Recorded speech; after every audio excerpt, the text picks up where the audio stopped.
आप पैराशूट से आए किसी व्यक्ति की बात करते हैं, सीपी सिंह जी ने भी मंच पे कहा तो सीधे तौर पे उन्हें बाबूलाल मरांडी से कनेक्ट किया जाता है।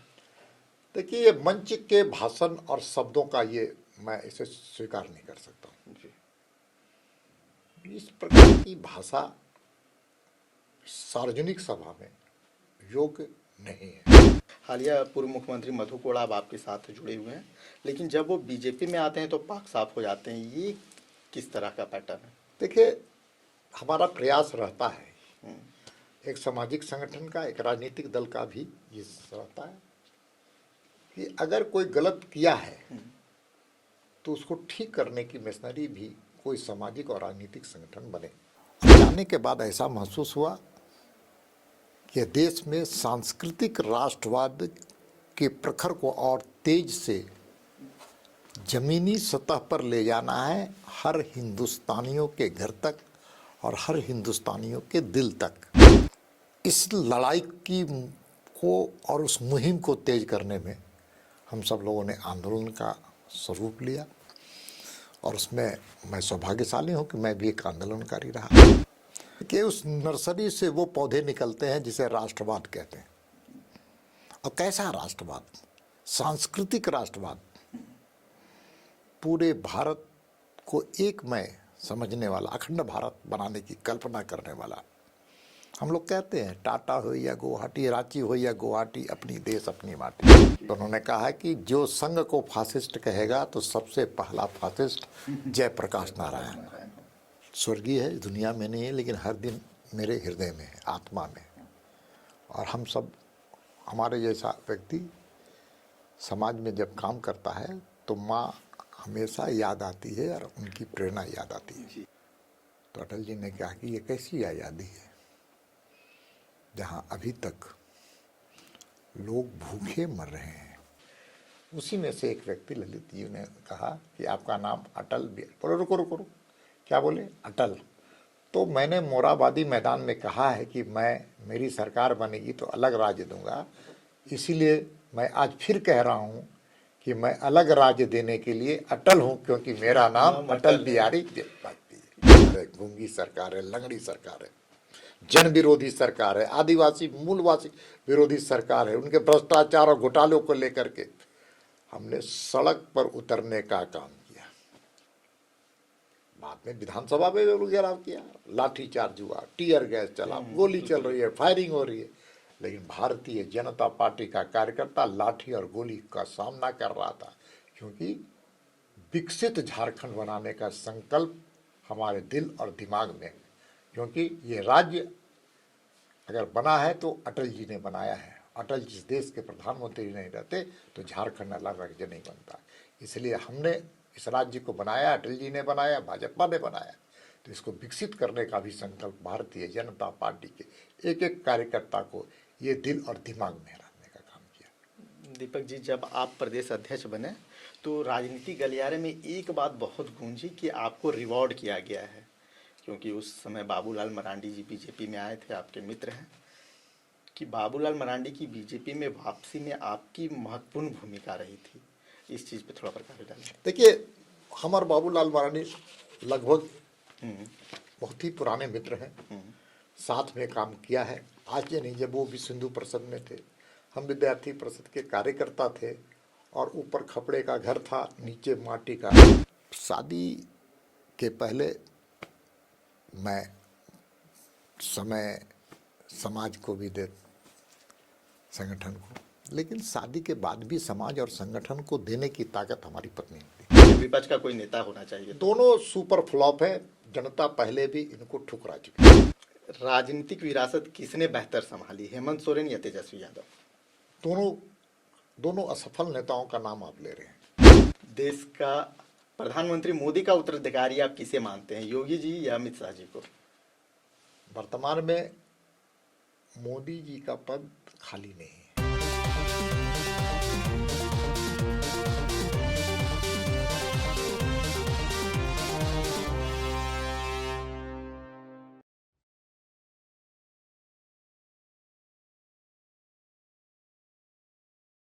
राजनीति में कई चेहरों की पहचान सत्ता से होती है, लेकिन आज हमारे साथ एक ऐसे नेता हैं जिनकी पहचान संगठन से है, जिन्होंने कभी कैमरे को नहीं कैडर को ज़्यादा अहमियत दी, पद को नहीं प्रतिष्ठा को ज़्यादा अहमियत दी।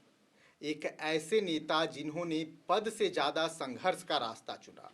सरकार के खिलाफ आंदोलन हो या जमीन पर पुलिस की लाठी खाना। एक ऐसे नेता जिन्होंने एक एबीवीपी के कार्यकर्ता से राष्ट्रीय राजनीति तक का सफर तय किया। एबीवीपी और आरएसएस की कार्य प्रणाली से समझने वाले, आरएसएस और एबीवीपी की पाठशाला से निकलने वाले इस नेता पे कभी भ्रष्टाचार के कोई आरोप नहीं लगे, ना ही घोटाले का कोई कीचड़ इनके दामन को छू पाया। अटल आडवाणी की राजनीति से प्रेरित यह नेता मोदी, योगी और शाह के साथ भी कदम से कदम मिलाकर आराम से चल रहा है और राज्यसभा में अपनी महनीय भूमिका निभाने में कभी पीछे नहीं रहे।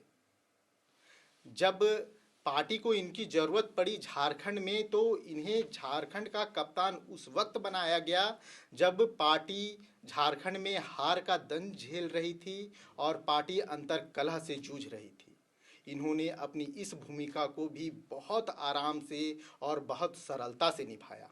सरलता इनकी पहचान है और राजनीति में संगठन की क्या भूमिका हो सकती है, अगर जानना हो तो इनसे बेहतर कोई व्यक्ति नहीं हो सकता। आज हम स्वागत करेंगे राज्यसभा सांसद दीपक प्रकाश जी का। सर, आपका बहुत बहुत स्वागत है हमारे पॉडकास्ट में। सबसे पहले मैं बवाल जी कि सभी दर्शकों का, सभी सम्मानित एडिटोरियल सदस्यों का जी और बवाल को जन सेवा का माध्यम बना करके जन मुद्दे को समाज के बीच में ले जाने का जो आप सब लोगों ने संकल्प लिया है, इसके लिए मैं आपको दिल की गहराई से आपको और पूरी टीम को अभिनंदन करना चाहता हूँ। देखिए, पत्रकारिता हमारा पेशा है। अक्सर हम राजनेताओं को धन्यवाद नहीं करते, लेकिन इस शुभकामनाएं के लिए आपका बहुत बहुत धन्यवाद सर। आज इस पॉडकास्ट में हम लोग पूरे आराम से बात करेंगे और एकदम शुरुआत से शुरू करते हैं सर। एबीवीपी से आपकी राजनीतिक जीवनी की शुरुआत हुई, मतलब अगर हम लोग कह सकते हैं नर्सरी आपकी एबीवीपी रही, तो किस तरीके से आखिर राजनीति में आना हुआ, एबीवीपी की तरफ से झुकाव आपका किस तरीके से हुआ, और राजनीतिक में जो पहली कक्षा हम लोग बोलते हैं नर्सरी में एडमिशन, वो किस तरीके से राजनीति में एंट्री हुई? देखिए, मैं जमशेदपुर में स्कूल का विद्यार्थी था जी। घर के समीप संघ की शाखा लगती थी। हाँ हाँ। मुख्य शिक्षक हमारे एक पटनायक साहब थे। वो लगातार मेरे घर में आते थे और राष्ट्रवाद की बात करते थे। तो पहला मेरा प्रेम, स्नेह और संपर्क और संबंध हम अपने मुख्य शिक्षक से मेरा हुआ। उसके बाद उनके प्रयास से मैं शाखा जाने का प्रारंभ किया और जाने के बाद ऐसा महसूस हुआ कि देश में सांस्कृतिक राष्ट्रवाद के प्रखर को और तेज से जमीनी सतह पर ले जाना है, हर हिंदुस्तानियों के घर तक और हर हिंदुस्तानियों के दिल तक। इसलिए संघ की शाखा, उसके बाद विद्यार्थी जीवन में विद्यार्थी परिषद का काम करते हुए कॉलेज के काम से लेकर के अखिल भारतीय स्तर के राष्ट्रीय कार्य समिति के सदस्य के रूप में बीच में मेरी यात्रा विश्वविद्यालय प्रमुख, कॉलेज प्रमुख, जिला प्रमुख जैसे काम करने के बाद मैं जनता युवा मोर्चा के संयुक्त बिहार का प्रदेश का उपाध्यक्ष बना। जी।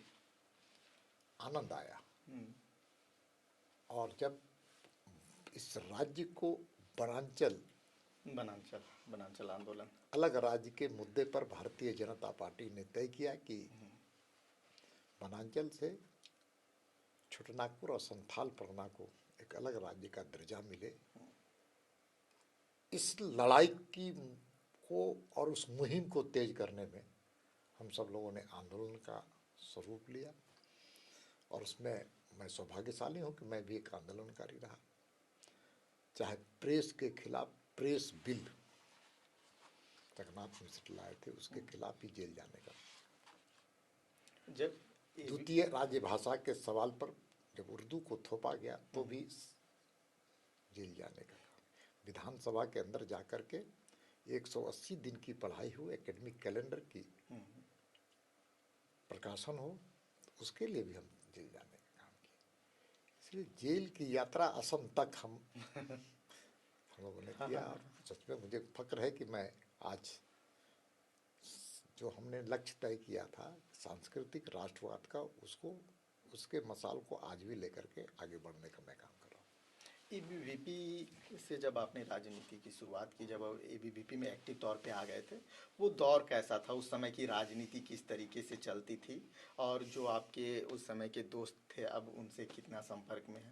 देखिए, अखिल भारतीय विद्यार्थी परिषद में जब मैं आया तो भाजपा को नहीं जानता था। जी। मैं जानता था राष्ट्रवाद को और सांस्कृतिक राष्ट्रवाद को, और विद्यार्थियों की जमाव, एक समूह खड़ा किया जाए जो छात्रों के लिए छात्र शक्ति, राष्ट्र शक्ति के रूप में काम करे। और उस समय में हम सब लोगों के आराध्य आज इस दुनिया में नहीं है, मदन दास जी जो संघ के बड़े अधिकारी होकर अपने जीवन को समाप्त किए हैं, वो हम सब लोगों के प्रेरणा के स्रोत बने।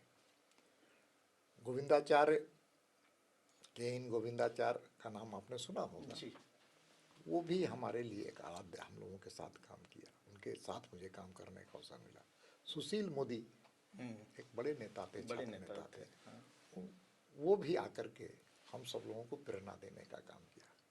और जमशेदपुर में डॉक्टर शरद काले आज दुनिया में नहीं है, एमजीएम कॉलेज के प्रोफेसर, वो भी हम सब लोगों के आदर्श था। और आज खुशी की बात है कि आज एक हमारा मित्र जो विद्यार्थी परिषद में पहला बार मुझे पहली कदम ले जाने का काम था, वो दिनेशानंद गोस्वामी थे। तो आज है। दिनेशानंद गोस्वामी। इसलिए विद्यार्थी परिषद में एक अच्छा अनुभव छात्रों के हित के लिए, और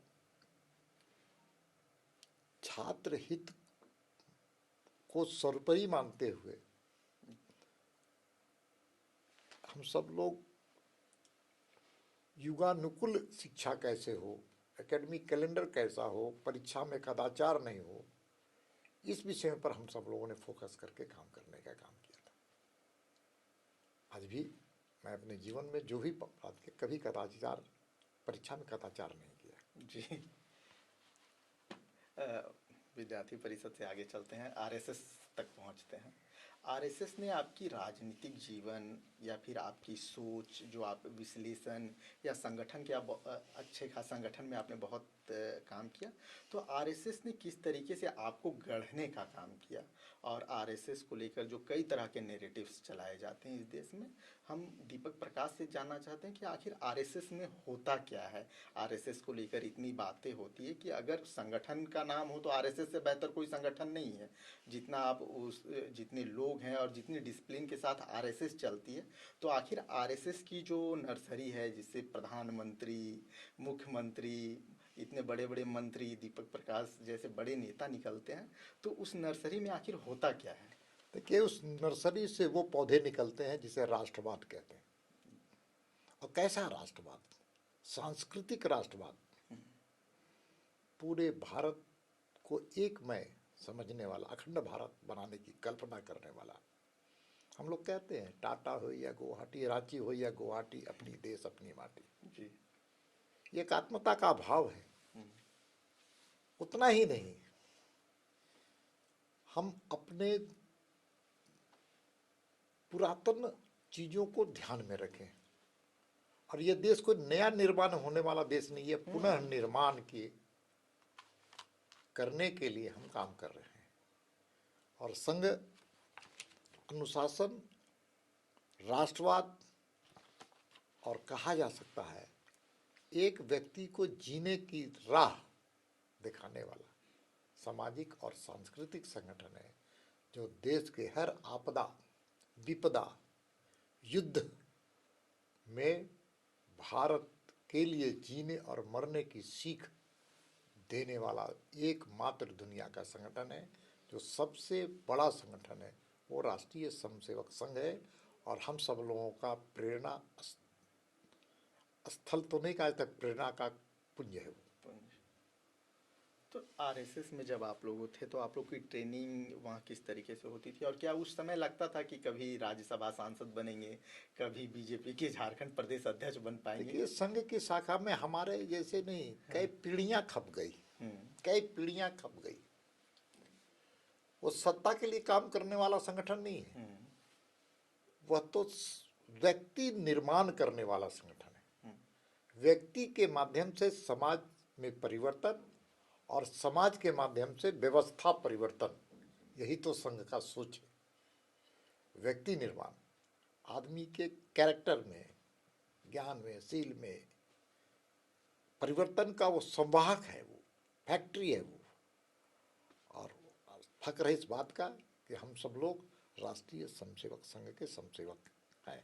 क्योंकि आप राष्ट्रीय स्वयंसेवक संघ से जुड़े हुए हैं तो एक सवाल आपसे ये बनता है कि आरएसएस को लेकर हमेशा कई तरह के आरोप लगे हैं। हमेशा आप देखेंगे विपक्ष की तरफ से भी हमेशा आरोप लगते रहता है कि आरएसएस देश में कट्टरपंथ को बढ़ावा देता है। इस स्टेटमेंट को आप किस तरीके से देखते देखिए, ये आरोप वो लगा रहे हैं जो संघ को न समझे न समझने का प्रयास कर रहे हैं। संघ तो गंगा की तरह पवित्र अमृत धारा है। जो विरोधी हैं वे आकर के संघ के कार्यक्रम में आने का कष्ट करें।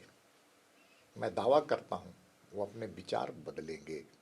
जैसे गांधी जी विपत्ति, महात्मा गांधी भी बहुत बड़े कट्टू आलोचक थे संघ के, जी। लेकिन वो संघ के कार्यक्रम में आकर के स्वयंसेवकों के साथ बैठ करके अपने विचार में परिवर्तन लाने का काम किया। और उन्होंने कहा कि संघ ही दुनिया में एकमात्र ऐसा संगठन है जहां जाति पाति ऊंच नीच का कोई स्थान नहीं है। ये तो सामाजिक समरसता का सबसे अच्छा और बेहतर संगठन है। इसी प्रकार से जयप्रकाश नारायण के बारे में, जयप्रकाश नारायण जी बड़े बड़े कटु आलोचक रहे संघ के, फासिस्ट संगठन कहते थे। पहले पहले कम्युनिस्ट थे जयप्रकाश जी, बाद में सोशलिस्ट बने, बाद में 74 आंदोलन के हम सब लोगों के मसीहा बने। वो भी कहते थे, लेकिन जब संघ के शाखा के कार्यक्रम में आए तो उन्होंने कहा कि जो संघ को फासिस्ट कहेगा तो सबसे पहला फासिस्ट जयप्रकाश नारायण हो। तो इसलिए मैं कहता हूं कि मैं ये कैडर बेस ऑर्गेनाइजेशन है। इसका ध्येय सत्ता नहीं है, समाज परिवर्तन, व्यक्ति परिवर्तन और व्यक्ति परिवर्तन, समाज परिवर्तन। और केंद्र क्या है? एकात्म मानववाद और साथ साथ भारत को मजबूत बनाने का वो संकल्प। इसलिए वहाँ जाति पाति ऊंच नीच गरीब अमीर का कोई स्थान नहीं। एकमात्र सब लोगों का ध्येय है कि भारत को कैसे मजबूत किया जाए। दीपक जी, संघ आपका परिवार है। इससे इतर अब हम आपके परिवार तक चलते हैं, क्योंकि जितनी सार्वजनिक जीवन में जो जानकारियाँ उपलब्ध है उसमें आपके परिवार, आपके गांव का जिक्र बहुत कम आता है। तो क्योंकि आज आप हमारे पॉडकास्ट में आए हैं, हमारे दर्शकों के लिए कुछ नई जानकारियाँ भी निकलनी चाहिए। आपका गांव कौन सा था? अपनी माता के बारे में बताइए खासकर, क्योंकि मेरी माँ का नाम सुधा प्रसाद है, जो अब इस दुनिया में नहीं है, स्वर्गीय है। स्वर्गीय है, दुनिया में नहीं है, लेकिन हर दिन मेरे हृदय में है, आत्मा में। और हम सब, हमारे जैसा व्यक्ति समाज में जब काम करता है तो माँ हमेशा याद आती है और उनकी प्रेरणा याद आती है। जी। हमारे फादर का नाम स्वर्गीय विपिन बिहारी प्रसाद था, पब्लिक प्रोसिक्यूटर है, सरकारी वकील। हमारे दादा बहुत बड़े समाज सेवी और स्वतंत्रता सेनानी रहे, जी। स्वर्गीय महेश्वरी प्रसाद। जयप्रकाश नारायण जब जेल से फरार हुए तो सबसे पहले मेरे गांव में आए, मेरे गांव में हजारीबाग में। अच्छा, हजारीबाग में। हजारीबाग में। और तो और हमारे दादाजी भूदान आंदोलन के बहुत बड़े कार्यकर्ता के रूप में थे। और पूरे भारत में सबसे ज़्यादा भूदान में अगर ज़मीन कहीं दिया गया था वो हजारीबाग था। जी। इसलिए हमारे घर में जयप्रकाश नारायण जी को हमने देखा। राजेंद्र बाबू भी हमारे घर में आए, जयप्रकाश नारायण जी भी आए, ऐसे कई विनोबा भावे भी आए। तो ऐसे घर में, मेरे घर में जन्म हुआ जिनके खून में देश की आज़ादी लड़ने का संकल्प था। हमारे दादा सरकारी नौकरी छोड़ करके समाज छोड़कर आंदोलन में आए थे, इसलिए नहीं, वो आपके व्यक्तित्व में भी वो चीज़ें झलकती है। दीपक जी, आप सरकार या किसी पद से ज़्यादा आपने संगठन में समय बिताया है, तो राजनीति में किसी भी दल के लिए राजनीति में संगठन का क्या महत्व है? और खासकर क्योंकि आप बीजेपी से जुड़े हुए हैं, तो बीजेपी में संगठन की क्या ताकत है? देखिए, संघे शक्ति कलयुग है। कलयुग में संगठन का बहुत बड़ा महत्व है, क्योंकि कलयुग में कई बाधाएं आती हैं व्यक्ति के साथ, समाज के साथ, देश के साथ। इसलिए संगठन की आवश्यकता है। लेकिन कैसा संगठन? तो भारतीय जनता पार्टी जैसा राजनीतिक संगठन जो परिवारवाद से ऊपर और व्यक्तिवाद से ऊपर राष्ट्रवाद, और कैसा राष्ट्रवाद? जो समाजान्मुखी हो, अंत्योदय के सपनों को साकार करने वाला संगठन। अंत्योदय का अर्थ अगर दूसरे शब्दों में कहा जाता है कि समाज के अंतिम सीढ़ी में बैठा हुआ व्यक्ति के आंख के आंसू को पोंछने का काम अगर कोई कर सकता है तो भारतीय जनता पार्टी ऐसा संगठन। इसलिए कलयुग में संगठन की जरूरत है, और संगठन के माध्यम से समाज और देश का सेवा करने का संगठन होना चाहिए। आज आप देखते हुए नरेंद्र मोदी जी को, जी, जितनी योजनाएं उन्होंने बनाई, जितनी योजनाएं, उस योजनाओं का केंद्र बिंदु गरीब, महिला, युवा और किसान है। इसीलिए आपको ध्यान में होगा कि जितनी योजनाएं इसी को आधार बनाकर उन्होंने काम किया। और हम सब लोग एक राजनीतिक दल में काम करते हैं, एक संगठन में काम करते हैं, तो ऐसा संगठन जो समय समय पर युगानुकूल निर्णय भी लेता है। जैसे हम कहते हैं, व्यक्ति से बड़ा समाज, समाज से बड़ा व्यक्ति से बड़ा दल, दल से बड़ा समाज और समाज से बड़ा देश। जब जरूरत पड़ा तो भारत जनसंघ जैसे संगठन को विलय कर दिया गया जनता पार्टी में। जनता पार्टी। इसलिए कि जनसंघ से ज़्यादा आवश्यकता उस वक्त देश को लोकतंत्र बचाने का था, आपातकाल का विरोध करना था, इंदिरा गांधी को अपदस्थ करना था, देश की आवश्यकता थी। तो जनसंघ को विलय कर दिया गया जनता पार्टी में, देश के हित में। तो हम सब लोगों ने देखा है कि देश बड़ा है हमारे लिए, नेशन फर्स्ट। और इसलिए नरेंद्र मोदी जी आज दुनिया के सर्वाधिक लोकप्रिय नेता हैं, भारत के प्रधानमंत्री। और फक्र इस बात का जो भारतीय जनता पार्टी की आप बात कर रहे हैं, इसके 14 करोड़ प्राथमिक सदस्य हैं। 14 करोड़, 10 लाख सक्रिय सदस्य हैं भारतीय जनता पार्टी में, और 9 लाख बूथों पर भारतीय जनता पार्टी की इकाई है जो जीवंत है, धारदार है और समाज उन्मुखी है। अटल जी और आडवाणी जी, क्योंकि जब आप राजनीति में कदम रख रहे थे उस समय अटल जी और आडवाणी जी का संघर्ष आपने बहुत क्लोजली आप देख रहे होंगे, तो अटल जी और आडवाणी जी का इम्पैक्ट आपके जीवन में कैसा था? क्योंकि अटल जी मतलब पूजनीय हैं, एक नेता के तौर पे, एक व्यक्ति के तौर पे, अजात शत्रु नेता, तो उनका इम्पैक्ट आपके जीवन पे कैसा रहा? देखिए, जब मैं विद्यार्थी परिषद का कार्यकर्ता था, जमशेदपुर में काम करता था, अटल जी 78 में 77 में जब चुनाव हार गए, अरे जनता पार्टी का सरकार चली गई, अटल जी विदेश मंत्री से अलग हो गए, हट गए, तो जमशेदपुर आए थे और वो काला हंडी जाना चाहते थे। काला हंडी के अकाल के बारे में आपको जानकारी होना चाहिए। नर कंकालों का जमावड़ा। अटल जी जमशेदपुर से आकर के, उस वक्त रुद्र प्रताप सारंगी थे, MP सिंह थे, दीनानाथ पांडे, ऐसे लोग गए थे। विद्यार्थी परिषद से हम और हमारे मित्र 5 लोग अटल जी के साथ यात्रा करते करते कालाहंडी गए।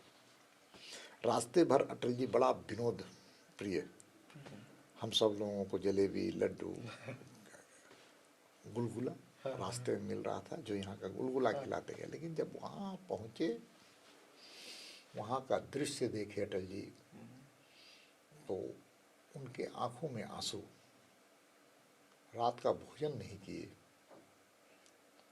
रात भर डाकबंगला में टहलते रह गए। और जब दूसरे दिन अटल जी से बात होने लगी तो अटल जी ने कहा कि ये कैसी आज़ादी है जहाँ अभी तक लोग भूखे मर रहे हैं, क्योंकि वो दृश्य ही बड़ा व्यथित करने वाला था। नरकंकाल, एक नहीं, अनेक नहीं, सैकड़ों पर नरकंकाल पड़े हुए थे। तो हमने अटल जी को देखा एक नेता के रूप में भी, एक राजनेता के रूप में भी, एक संवेदनशील व्यक्ति के रूप में, कवि के भी रूप में, और इस राज्य के निर्माण के लिए भी।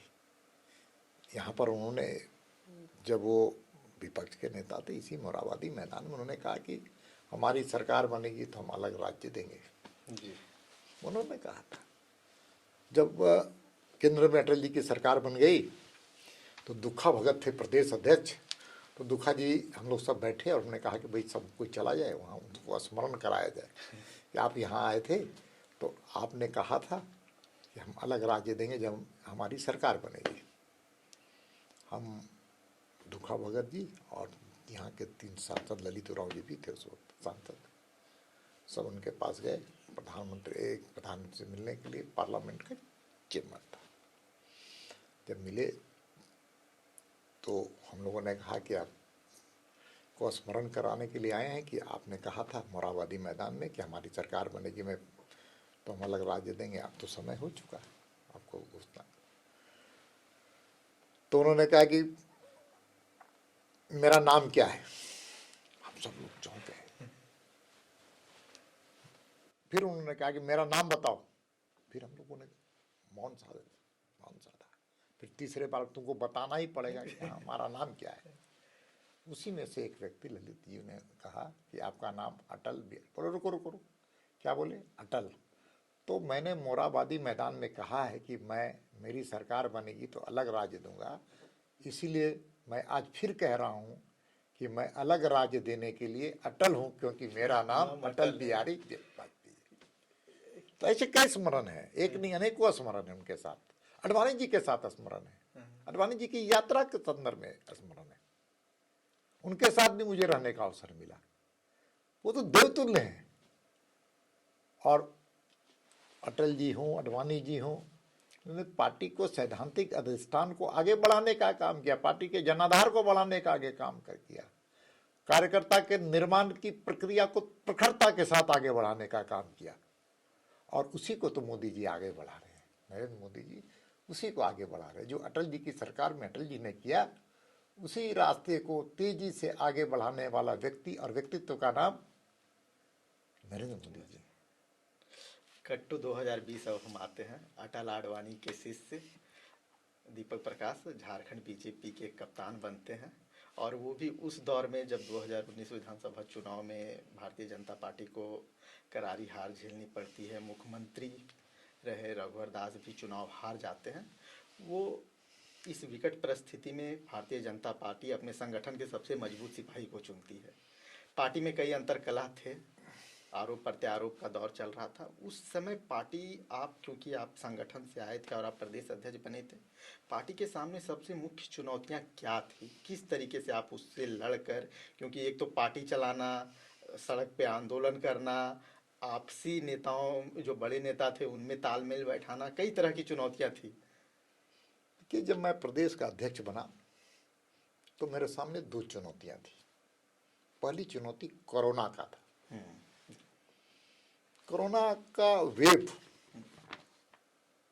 हर आदमी को परेशान करने वाला था। लोग परेशान थे, सबके जीवन के भविष्य पर प्रश्न चिन्ह लगा हुआ था। और उस वक्त भारतीय जनता पार्टी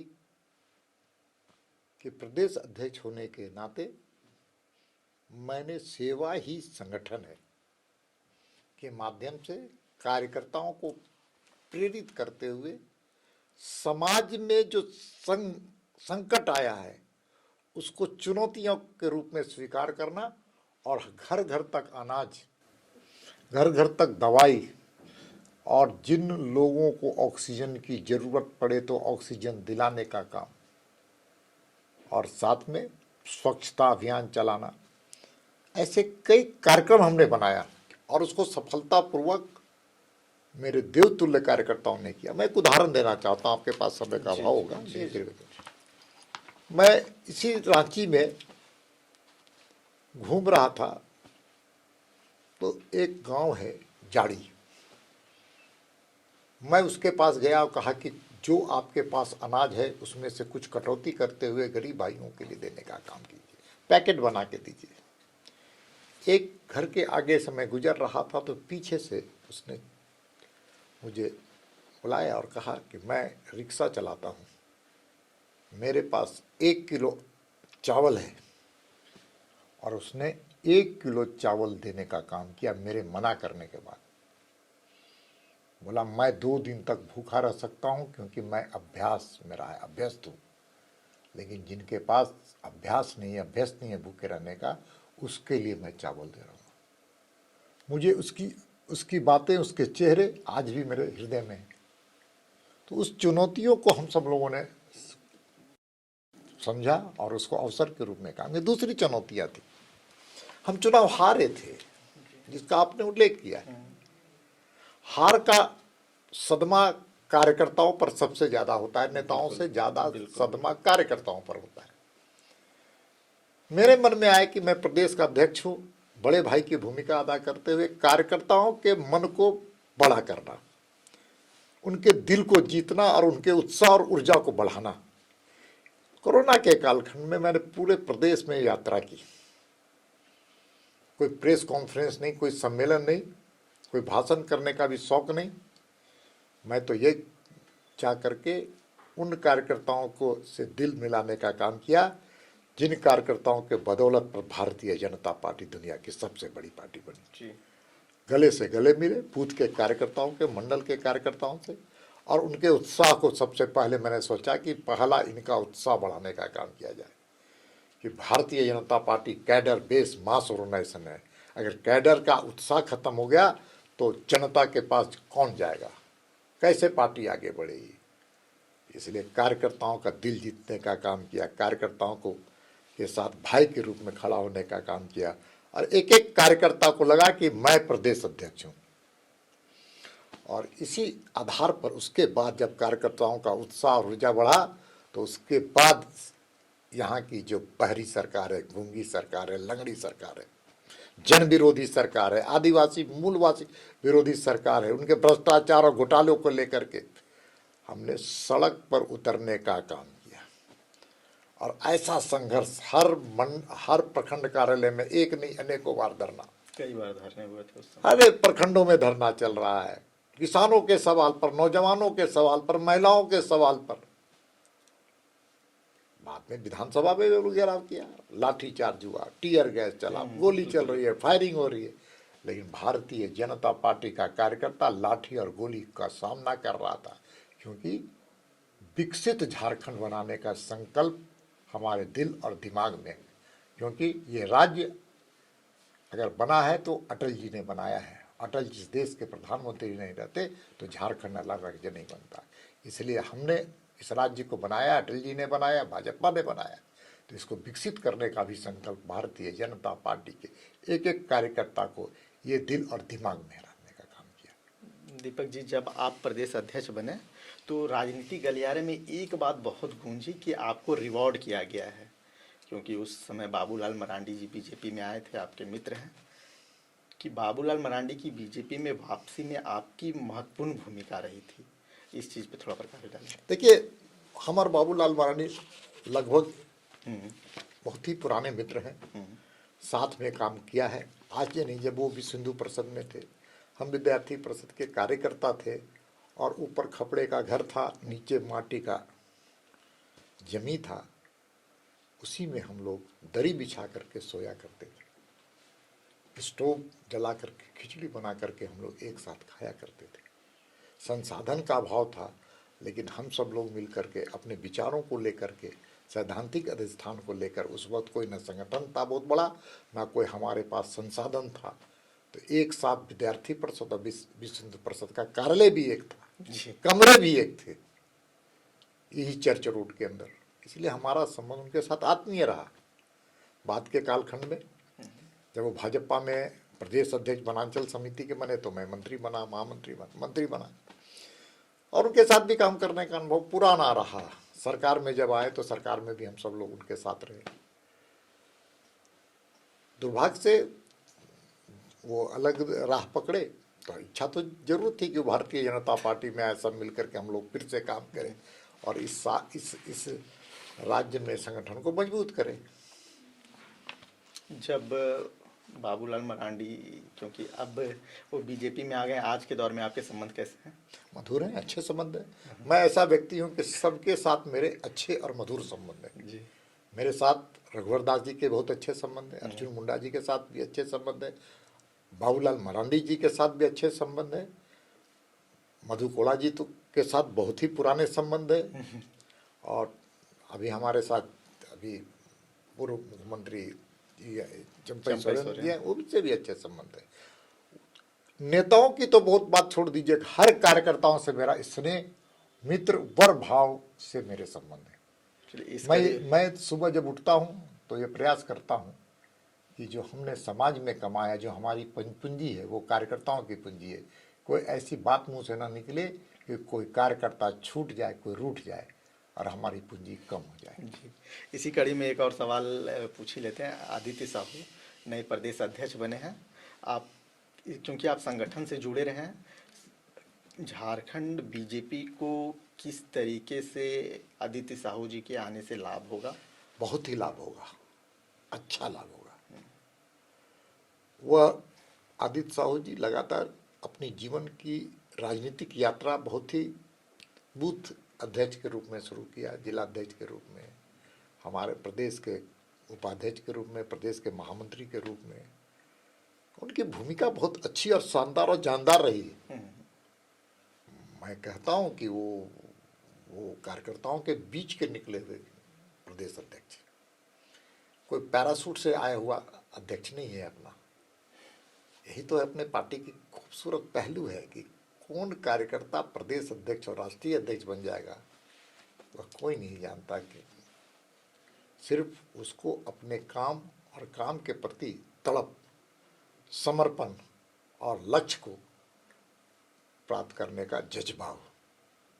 इसलिए मुझे मेरी शुभकामनाएं हैं, वो अच्छे ढंग से पार्टी को चलाएंगे और उनके नेतृत्व में हम सब लोग मिलकर काम करेंगे। जब आप पैरासूट से आए किसी व्यक्ति की बात करते हैं, सीपी सिंह जी ने भी मंच पे कहा, तो सीधे तौर पे उन्हें बाबूलाल मरांडी से कनेक्ट किया जाता है। देखिए, ये मंच के भाषण और शब्दों का ये मैं इसे स्वीकार नहीं कर सकता हूँ।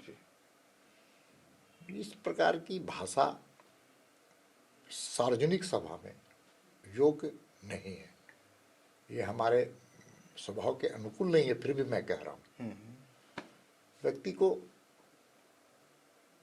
बड़ा बनने के लिए अपनी जुबान में भी कुछ बंदिश लगानी चाहिए। जी। वर्तमान हेमंत सरकार के कामकाज को आप किस तरीके से देखते हैं, और क्या लगता है सड़क पे बीजेपी की तरफ से अभी उतना विरोध प्रदर्शन किया गया जितना किया जाना चाहिए जिन मुद्दों को लेकर? देखिए, हेमंत सोरेन की सरकार 6 साल super flop, super duper flop. मैं आपको 3-4 मिनट में बताना चाहूंगा। अपराध तांडव की तरह 6 साल में हत्याएं इस प्रदेश के अंदर 9,872,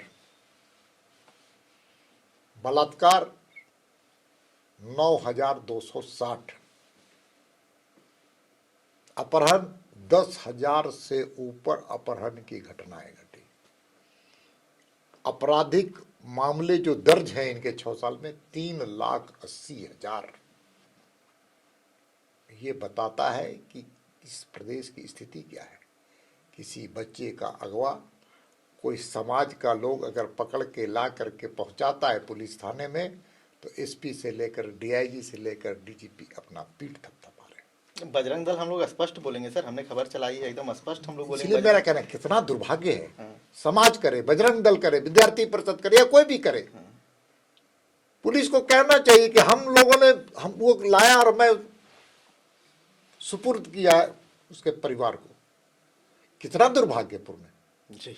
अपना पीठ थपथपा रहे, दूसरे के चीजों को श्रेय लेने का ये जो होड़ है, ये कितना दुर्भाग्यपूर्ण है। अब तक जमशेदपुर में का अपहरण हो चुका है एक उद्योगपति का। पुलिस खाली डिब्बा खाली बोतल है। इससे बड़ा दुर्भाग्य क्या है। मुख्यमंत्री जी गए विदेश, उद्योगों को लाने के लिए आ रहे हैं, उद्योगपति का अपहरण हो रहा है। कैसे आएगा कोई उद्योगपति। इसलिए कानून व्यवस्था बहुत चौपट है, लूट की छूट मची हुई है। चाहे शराब घोटाले में मुख्यमंत्री जी का प्रिंसिपल सेक्रेटरी रहा हुआ व्यक्ति, ये भारत के इतिहास में पहला होगा। और जांच एसीबी से इसलिए कराया जा रहा है कि उसके साक्ष्य को मिटाया जाए। और साक्ष्य को मिटाना इसलिए है क्योंकि उसके तार बहुत बड़े लोगों से जुड़े हुए हैं। जमीन घोटाला, जमीनों का घोटाला, हजारीबाग में घोटाला, रांची में जमीन का घोटाला, संथाल परगना में जमीन का घोटाला, पत्थर घोटाला, सीबीआई जांच कर रही है जी। घोटालों का। तो यहां मनरेगा घोटाला, धोती घोटाला, घोटालों की तो लंबी फैली। घोटालों का अगर कहा जाए तो ये घोटालेबाजों की सरकार है। अगर आप कहा जाए कि भाई मुख्यमंत्री जी ने सरकार बनाने के पहले क्या क्या घोषणाएं की, कहा था क्या 1 साल में 10 लाख लोगों को रोजगार देंगे। कहाँ गया 10 लाख। 10 लोगों को रोजगार देते हैं और 100 करोड़ के विज्ञापन खर्च होते हैं। ये कौन सी सरकार है। अब आइए, उन्होंने क्या कहा था कि पर क्विंटल हम 3200 रुपया एमएसपी देंगे धान का। आज 1700 रुपये में बाहर के व्यापारी आकर के ले जा रहे हैं। 3200 रुपया पर क्विंटल हम धान का क्रय करेंगे। क्या हो गया, आज पूरे किसान परेशान है। उन्होंने कहा था कि 450 रुपये में हम गैस का सिलेंडर देंगे। क्या हुआ। जब हम सत्ता पक्ष से यह सवाल अक्सर करते हैं, मैया योजना पूरा एक घोटाले का है। ये चुनावी घोटाला है। चुनावी घोटाला इसलिए कि कहा था कि हर महिला को, हमारी बहनों को, हमारी मैया को 2500 रुपया दिया जाएगा। आज क्या है, हर दिन संख्या घटते घटते घटते घटते घटते घटते कहीं सरकार के घर के परिवार में काम करने वाली महिलाओं के लिए ही तो न रह जाए।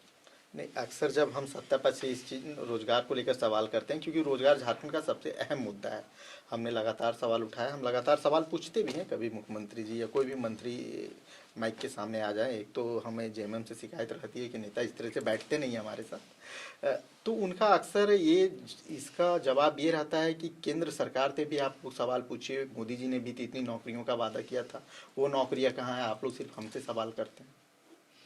देखिए, केंद्र की सरकार ने कथनी और करनी में, मोदी जी में 1 इंच 1 सेंटीमीटर का अंतर। हमने कहा था रोजगार देंगे, इन्होंने कहा था हम नौकरी देंगे। हम आज भी केंद्र की सरकार नौकरी प्लस रोजगार दे रही है। रोजगार के सृजन किए जा रहे हैं स्टार्टअप के माध्यम से, मुद्रा योजना के द्वारा, रेवड़ी दुकानदारों के लिए अलग से योजनाएं। नौकरी सीमित होता है, जो सीमित होता है उसका अधिकतम संख्या में भारत की सरकार ने रोजगार नौकरी दे चुका है और भी देगी। लेकिन ये क्या कह रहे थे, 10 लाख लोगों कहा गया था, मूलवासी आदिवासी को, बड़े बड़े शब्दों में हम नियोजन नीति लाएंगे। क्या हो गया नियोजन नीति। हम भी यहाँ के झारखंडी है, मूलवासी है, ठगा महसूस कर रहे हैं। हमारी सरकार के समय जो किसानों को पैसा मिलता था उसको छीनने का काम किया। क्या था, केंद्र सरकार के जो किसान सम्मान निधि योजना है उसके पैसे आते थे पर एकड़ और उसके अलावा राज्य की सरकार, रघुवर दास की सरकार, और उनको पैसा देती थी।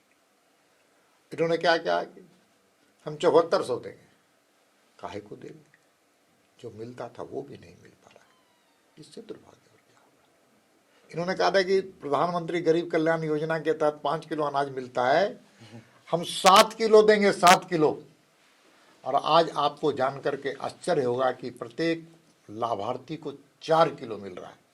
1 किलो अनाज जो केंद्र की सरकार से 5 किलो मिलता है, 1 किलो अनाज झारखंड सरकार के भ्रष्टाचार के चला जाता है। अनाज घोटाला हो गया यहाँ पर, 1-2 करोड़ का नहीं, 1700 करोड़ रुपए का 1 साल के अंदर हुआ है। इनके पास आते हैं, पीडीएस के सिस्टम में पूरे करप्शन है। कल की ये बात देख लीजिए, किस प्रकार से ईडी कार्यालय को छावनी बना दिया गया। क्या दोष था ईडी के अफसरों का? पेयजल स्वच्छता विभाग में किस प्रकार से फर्जी निकासी की गई है। फर्जी निकासी मतलब होता है कि अवैध निकासी, कोषागार को लूटने वाला काम। और जब चीजें सतह पर आ गई तो सरकार एसीबी के माध्यम से मामले को ठंडे बस्ते में डालना चाहता था, साक्ष्य को मिटाना चाहता था। और ये मामला मनी लॉन्ड्रिंग का है जी। इसलिए ईडी हस्तक्षेप करके चीजों के जांच में जुटी तो क्या हो गया, क्योंकि पैसा केंद्र सरकार का है तो सरकार के नुमाइंदों ने एक झूठा मुकदमा दायर करवा दिया ईडी के खिलाफ। ये कौन सा राज्य है? इसी को अराजकता वाला राज्य कहते हैं। लेकिन देर है दुरुस्त, आएगा समय, सूर्योदय होगा और इनका सरकार का भी अंत होना तय है। जब ईडी सीबीआई का जिक्र आता है तो एक चीज़ जो कॉमन पैटर्न देखा गया ईडी और सीबीआई के कार्रवाई में, कि जिन राज्यों में इलेक्शंस होते हैं वहाँ पे पहले ईडी और सीबीआई की दबिश पिछले कुछ सालों में ज़्यादा देखी गई है। इसको लेकर लगातार केंद्र सरकार पे आरोप लगाया जाता है, केंद्र सरकार को कटघरे में खड़ा किया जाता है। तो आपको नहीं लगता कुछ ऐसी पारदर्शी व्यवस्था बनाई जाए कि ये जो आरोप अगर सही है या नहीं है, मतलब आज आपकी सरकार है, कल हो सकता है लोकतंत्र है, किसी और की भी सरकार हो, तो इसकी मिसयूज होने का खतरा ज़्यादा। देखिए, आपका जो विषय बहुत ही गंभीर विषय है। ईडी किसके खिलाफ जांच करती है? भ्रष्टाचारियों के खिलाफ जी। पहला। सीबीआई किसके खिलाफ जांच करती है? जो देश में अराजकता लाते हैं, पैसे को गबन करते हैं। ये जांच एजेंसियों से डरना क्यों? एक। दूसरा, आंकड़े जो कहते हैं 90% से ऊपर जो केस है वो सरकारी पदाधिकारी और अधिकारी के ऊपर है। अब मनरेगा में उदाहरण दे रहे हैं, मनरेगा में जांच हुआ तो अधिकारियों को, तो नेताओं को डर क्या? डरना नहीं चाहिए नेताओं को। पेयजल स्वच्छता विभाग में ईडी जांच कर रही है, अफसरों को बुला रही है, बात कर रही है, उनसे साक्ष्य ले रही है, तो नेताओं को डरना नहीं चाहिए। इसका अर्थ है कि यहाँ पर डर इसीलिए है कि मिलजुल करके अधिकारियों के साथ नेता, सत्ताधारी नेता गरीबों के पैसे को लूटने का काम किया है। इसीलिए सच को कितना दिन आप झुठला सकते हैं? इसलिए वो चिल्ला रहे हैं जो इस देश में भ्रष्टाचार किया है, घोटाले किए हैं। अगर ईमानदार है तो डर किस बात का? अगर हम भ्रष्टाचार के खिलाफ बोलेंगे तो हमको भी भ्रष्टाचारी नहीं बनना पड़ेगा। लेकिन यहाँ की सरकार या कहीं की सरकार, कोई भी नेता डरता इसलिए है कि अधिकारियों से मिलकर के गरीबों के पैसे को लूटने का काम करेगा, तो डर स्वाभाविक है। आप जब भ्रष्टाचार की बात करते हैं तो एक आरोप बीजेपी में पे बहुत लगता है, इसके बाद हम इस टॉपिक से अगले टॉपिक पे चलेंगे। इस टॉपिक से लास्ट प्रश्न रहेगा कि जब लोग अदर पार्टियों में रहते हैं तो बीजेपी की तरफ से उन्हें भ्रष्टाचारी बताया जाता है। आप हिमंता विश्व शर्मा का उदाहरण ले लीजिए, झारखंड में प्रभारी भी रहे। हालिया पूर्व मुख्यमंत्री मधु कोड़ा अब आपके साथ जुड़े हुए हैं, लेकिन जब वो बीजेपी में आते हैं तो पाक साफ हो जाते हैं। ये किस तरह का पैटर्न है? देखिए, हमारा प्रयास रहता है एक सामाजिक संगठन का, एक राजनीतिक दल का भी ये रहता है कि अगर कोई गलत किया है तो उसको ठीक करने की मशीनरी भी कोई सामाजिक और राजनीतिक संगठन बने। कानून उसको सजा देगा, कानून में कोई थोड़ी अवरोध पैदा कर रहा है, मधु कोड़ा जी हो चाहे कोई जी हो जिस पर आरोप लगे हैं। न्यायालय को कोई प्रभावित नहीं कर सकता है ना, न्यायालय जिस दिन निर्णय देगा वो निर्णय होगा। उसके लिए अभी से हम क्यों परेशान हो? एक इसलिए ये सब चीजें कोई कहता है, इसलिए कहता है कि कांग्रेस अपने समय के कालखंड को, चीजों को भूलता है। अब झारखंड पे हम लोग आते हैं। झारखंड की राजनीति में आदिवासी वोट बैंक का एक बहुत बड़ा योगदान रहा है। अभी बीजेपी झारखंड में सत्ता से बाहर है, तो आदिवासी वोटर्स को अपनी साइड लाने में भारतीय जनता पार्टी से कहाँ चूक हुई? देखिए, झारखंड की भूमि भारतीय जनता पार्टी या जनसंघ के कालखंड से उर्वरा भूमि रही। आदिवासी हो, मूलवासी हो, ये बाहर से लोग आए हुए, सबका एक बड़ा समर्थन भारतीय जनता पार्टी को। पिछले चुनाव के पिछले चुनाव में जब रघुवर दास की सरकार थी, उस वक्त एक बड़ा समूह, और मैं समूह ही नहीं कहूंगा, कहीं ऐसी बाहरी शक्तियां वो थी जो षड्यंत्र करने में सफल हो गई कि भारतीय जनता पार्टी की सरकार आदिवासियों की जमीन को लूटने का काम करेगी और वो अंबानी को दे देगी, अडानी को दे देगी। ये कई ऐसे पूजा स्थल से चीजें निकली और आदिवासी समाज को दिभ्रमित करने का काम किया। तो मैं कहना चाहता हूं कि 1 इंच जमीन, चाहे बाबूलाल मरांडी की सरकार रहे हो, अर्जुन मुंडा जी की सरकार हो, रघुवर दास की सरकार रहा हो, किसी आदिवासी की 1 इंच जमीन को किसी ने लूटा क्या? लूट तो अब हो रही आदिवासी जमीनों की। और कौन लूट रहा है? तो सत्ताधारी दल के नेता लूट रहे हैं। आपको बताते हैं पेशा, पेशा के माध्यम से किस प्रकार से आदिवासी समाज को ठगने का काम ये सरकार की। हमारी भी सरकार अन्य राज्यों में, मध्य प्रदेश में, मैं तो चुनौती देता हूं मुख्यमंत्री जी को, सरकार के नुमाइंदे को, कि पेशा आपने लाया है। थोड़ा भारतीय जनता पार्टी की सरकार मध्य प्रदेश में, वहां भी पेशा लाया गया है। वहां के नियम कानून परिनियम में थोड़ा पढ़िए, और झारखंड में आपने जो लाया उसको बदल किस प्रकार से लाया है। दंत विहीन पेशा कानून यहाँ लाया गया है, रीढ़ विहीन पेशा यहाँ लाया गया है, आत्मा विहीन यहाँ पर पेशा लाया गया है, हृदय विहीन पेशा यहाँ लाया गया है। यहाँ पर सारा पेशा के कानूनों को तोड़ मड़ोड़ करके आदिवासियों के खिलाफ लाया गया है। और क्यों लाया गया? उसमें एक पंक्ति है, रूढ़िवादिता, रूढ़िजन्य, उसको खत्म कर दिया गया। क्यों खत्म किया गया? क्योंकि यहाँ के जो मौलिक आदिवासी हैं, जिन्होंने धर्म परिवर्तन नहीं किया है, जिनकी आस्था अबुआ बाबा पर है, बरसा मुंडा पर है, तिलका माझी पर है, सिद्धू कानी पर है, सरना पर है, मसना पर है, दुमकड़िया पर है, उनको दरकिनार किया गया है एक कुछ लोगों के हित को साधने के लिए। इससे दुर्भाग्य और क्या हो सकता है? जो आदिवासी के नाम पर आदिवासी वोट लेने का काम किया, वही आदिवासी समाज का सबसे बड़ा दुश्मन साबित हो रहा है। बिहार चुनाव पे थोड़ा सा बात कर लेते हैं सर। आप सह प्रभारी रहे हैं वहाँ पे, आप लोगों को बहुत बड़ी जीत बिहार में हुई है, क्योंकि आप चुनाव सह प्रभारी रहे। किस तरह की रणनीति बनाई गई जिसकी वजह से बीजेपी को इतनी बड़ी जीत हुई बिहार में? देखिए, वहाँ की जीत वहाँ के मतदाताओं की जीत है, और ये जीत का श्रेय अगर मैं कहूँगा तो नरेंद्र मोदी जी और अमित शाह जी को।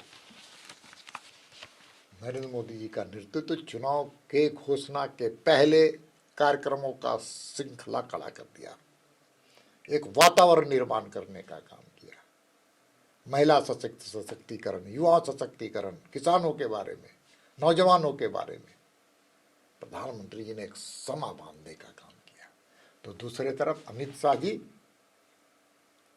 हम लोगों के हृदय सम्राट हैं, माननीय अमित शाह जी, एक ऐसे ऐसे टिप्स दिए जो राजनीति में ब्रह्मास्त्र के रूप में काम आने का काम किया। बूथ मैनेजमेंट के बारे में, पॉलिटिकल मैनेजमेंट के बारे में, इलेक्शन मैनेजमेंट के बारे में, कार्यकर्ताओं के उत्साह बढ़ाने के लिए कौन कौन से काम किए जा सकते हैं और SIR के चीज़ों को कैसे जनता के बीच में ले जाए, ये अमित शाह जी का मार्गदर्शन था। NDA गठबंधन नीतीश कुमार जी के पक्ष में वहाँ जनता थी।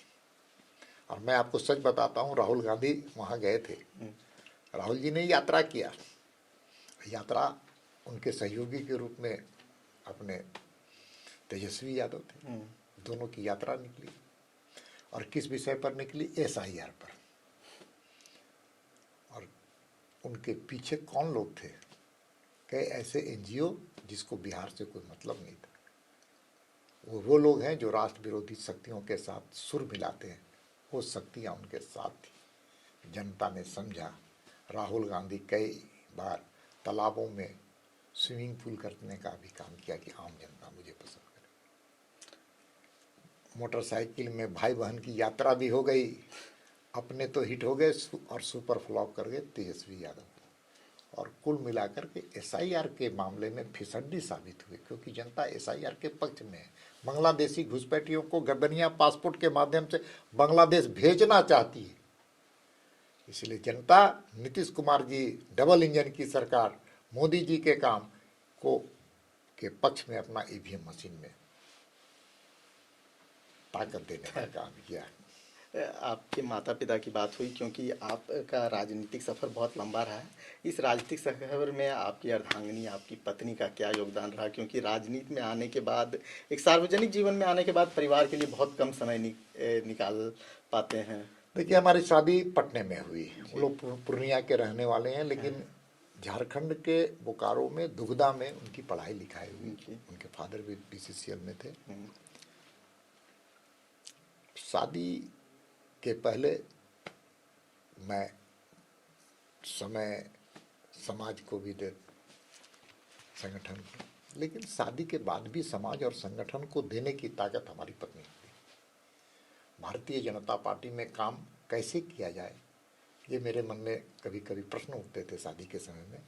लेकिन हमारी श्रीमती जी, कोई कार्यकर्ता, आज भी कोई कार्यकर्ता है तो उसको बहन की भूमिका अदा करते हुए, भाभी की भूमिका अदा करते हुए, हर आए हुए कार्यकर्ता का मान सम्मान की चिंता करती है। मेरे घर में पार्टी का माहौल है, यहाँ हो चाहे दिल्ली का घर हो। पार्टी के कार्यकर्ताओं को प्रेम और स्नेह देने का काम मेरी श्रीमती जी शुरू से करते रही है। और वो भी भारतीय जनता पार्टी के एक परिवार की अंग है। और हमारे जैसे लोगों को कभी कभी निराशा का भाव आता है तो उस भाव को सकारात्मक भाव में पैदा करने का काम हमारी श्रीमती जी, हमारे बच्चे करते हैं। पहली मुलाकात कैसे हुई थी आप लोगों की? हमारा शादी अरेंज मैरिज है। मैं तो शादी, हमारे फादर बीमार थे, पैरालिसिस थे, मुझे शादी करनी पड़ी। लेकिन शादी करनी पड़ी तो अच्छा निर्णय था हमारे परिवार का, अरेंज मैरिज। सर, 5 सवाल एकदम एक एक शब्द में हम आपका आंसर लेंगे, रैपिड फायर राउंड है ये। राहुल गांधी या प्रियंका गांधी, आप बेहतर नेता किसे मानते हैं अगर विपक्ष का कोई नेता होना चाहिए? दोनों सुपर फ्लॉप है, जनता पहले भी इनको ठुकरा चुकी है। राजनीतिक विरासत किसने बेहतर संभाली, हेमंत सोरेन या तेजस्वी यादव? दोनों असफल नेताओं का नाम आप ले रहे हैं। विरासत किसने संभाली? कि चलिए मुख्यमंत्री थे फादर, तो हेमंत सोरेन तो संभाल रहे हैं सत्ता अभी झारखंड में। अभी संभाल रहे हैं, बाकी भविष्य उनका क्या होगा वो गर्भ है में, अच्छा, के गर्भ में। विपक्ष के ज्यादा कंफ्यूज नेता कौन है, राहुल गांधी या अरविंद केजरीवाल? राहुल गांधी। क्यों? क्योंकि उनको भारतीयता, देश की माटी की सुगंध, समाज के चीज़ों को, समाज के मुद्दों से कोई मतलब नहीं है। उनकी विदेश यात्रा ही उनका मुख्य लक्ष्य रहता है और अब वो सुपर फ्लॉप हो चुके हैं।